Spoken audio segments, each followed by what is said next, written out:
राधे राधे दोस्तों, आप सभी का हमारे चैनल अमृत धारा में बहुत बहुत स्वागत है। दोस्तों, आज हम जानेंगे वट सावित्री के बारे में, उसके महत्व के बारे में तथा उसकी कथा भी सुनेंगे। मगर उससे पहले आप हमारे चैनल को लाइक करें, शेयर करें और सब्सक्राइब ज़रूर करें। आइए दोस्तों, अब हम जानते हैं वट सावित्री के बारे में। हिंदू विवाहित महिलाएं जिनके पति जीवित हैं अपने सास एवं ससुर और पति की लंबी उम्र के लिए वट सावित्री का व्रत मनाती हैं।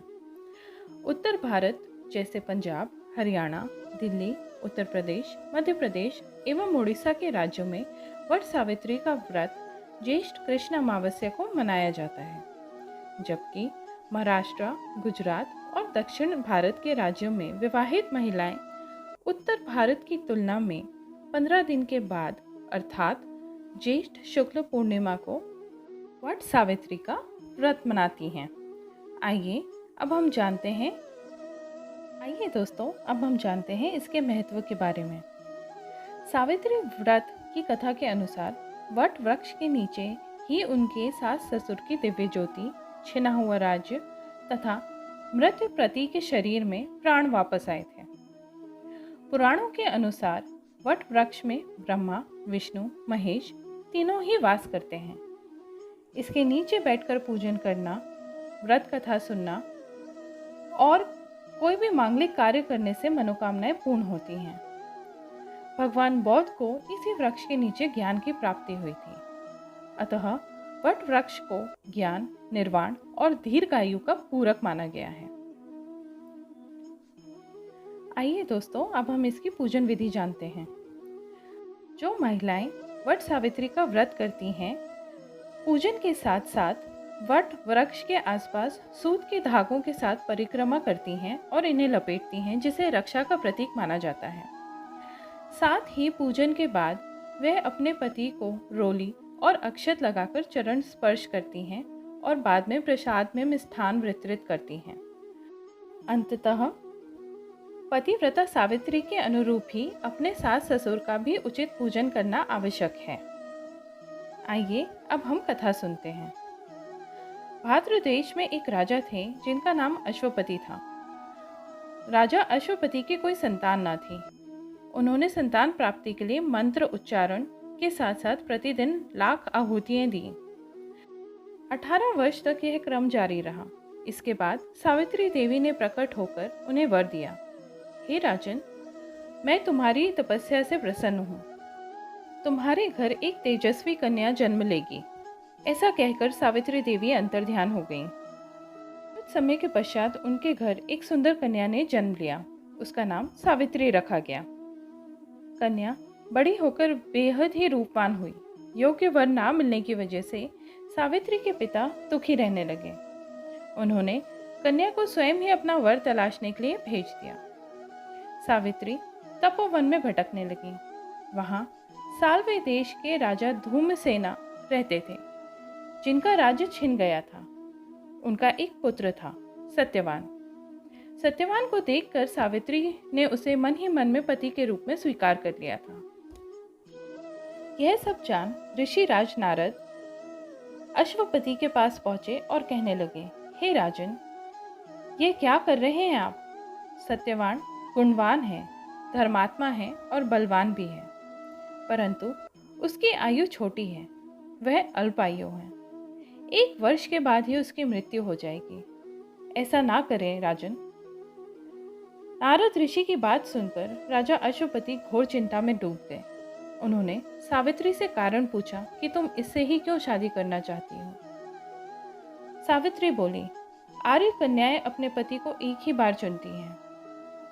राजा एक ही बार आज्ञा देता है और पंडित एक ही बार प्रतिज्ञा करता है और फिर कन्यादान भी एक ही बार होता है। सावित्री हट करने लगी और बोली, सत्यवान से ही विवाह करूंगी। राजा अश्वपति ने सावित्री का विवाह सत्यवान से करा दिया। सावित्री अपने ससुराल पहुंची, सास ससुर की सेवा करने लगी। समय बीतता चला गया। नारद मुनि ने सावित्री को पहले ही सत्यवान की मृत्यु के बारे में बता दिया था। जैसे जैसे दिन करीब आने लगा, सावित्री अधीर रहने लगी।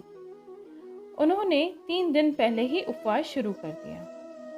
नारद मुनि द्वारा कथित निश्चित तिथि पर पितरों का पूजन किया।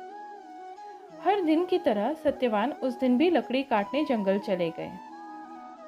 उस दिन सावित्री अपने सास ससुर की आज्ञा लेकर अपने पति के साथ जंगल चल पड़ी। जंगल में पहुंचकर सत्यवान लकड़ी काटने के लिए एक पेड़ पर चढ़ गए। तभी उनके सर में बहुत तेज दर्द हुआ। दर्द से व्याकुल सत्यवान पेड़ के नीचे उतर आए। सावित्री अपना भविष्य समझ गई थी। सत्यवान के सिर को गोद में रखकर सावित्री सत्यवान का सिर सहलाने लगी। तभी उन्हें वहां यमराज आते हुए दिखाई दिए। यमराज सत्यवान को ले जाने लगे। सावित्री भी उनके पीछे पीछे चल पड़ी। यमराज ने सावित्री को समझाने की बहुत कोशिश की कि यह विधि का विधान है, लेकिन सावित्री ना मानी। सावित्री की निष्ठा और पति के लिए प्रेम को देखकर यमराज ने सावित्री से कहा, हे देवी, तुम धन्य हो। तुम मुझसे कोई भी वरदान मांगो, मैं अवश्य ही दूंगा। सावित्री कहने लगी, मेरे सास ससुर वनवासी हैं और अंधे हैं। क्या आप उनकी दिव्य ज्योति प्रदान कर सकते हैं?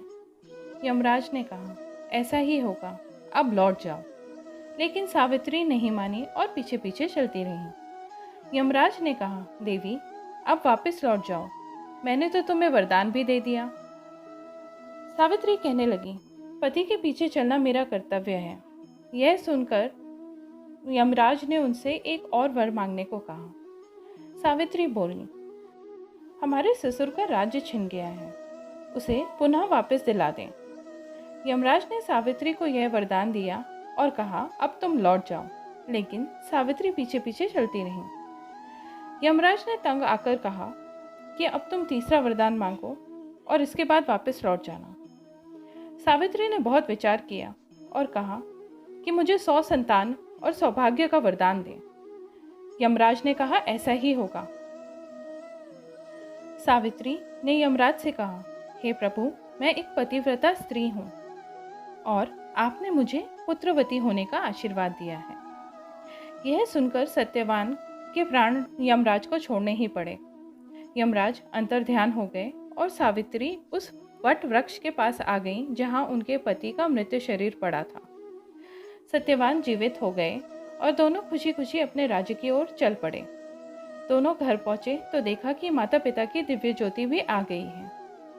इस प्रकार सावित्री और सत्यवान अपने राज्य की ओर चल दिए। अतः पतिव्रता सावित्री के अनुरूप ही प्रथम सास ससुर का उचित पूजन करें, साथ ही अन्य विधियों का भी पालन करें। वट सावित्री व्रत करने और इस कथा को सुनने और उपवास करने से आपके जीवन साथी पर आई हुई या उनके आयु पर आई हुई किसी भी प्रकार का कोई भी संकट टल जाता है। दोस्तों, अगर आपको हमारे द्वारा दी गई जानकारी पसंद आए तो अपने विचार कमेंट सेक्शन पे ज़रूर शेयर करें। प्रेम से बोलिए राधे राधे।